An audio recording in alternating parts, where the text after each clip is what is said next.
Imaginez un train capable de foncer à plus de 200 km/h sur des rails vieux de 50 ans, là où un train classique devrait ralentir pour ne pas dérailler. Ce n'est pas de la science-fiction, c'est la technologie de la pendulation. À la fin des années 1990, la France est à 2 doigts de généraliser cette invention avec le TGV pendulaire.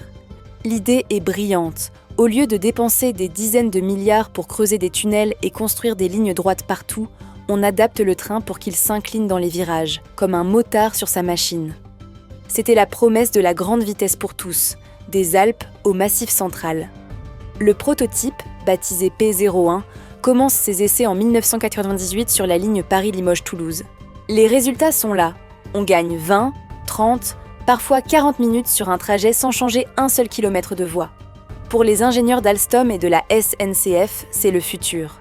Le train penche mécaniquement pour compenser la force centrifuge, offrant un confort parfait aux passagers tout en maintenant une vitesse élevée. La France semble prête à asseoir sa domination mondiale sur le rail.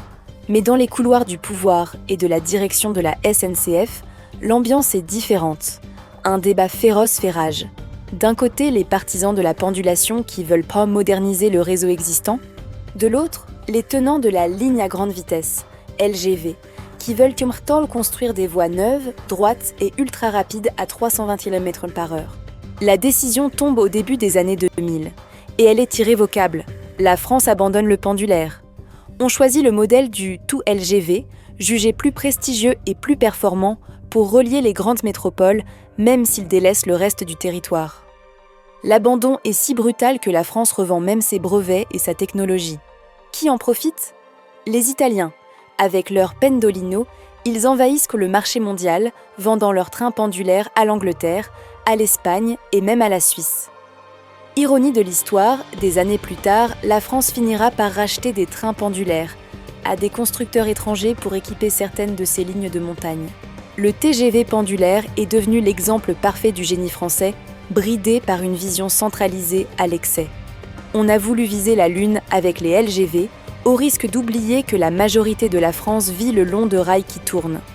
Ce dossier nous rappelle que l'innovation n'est rien sans une volonté politique cohérente.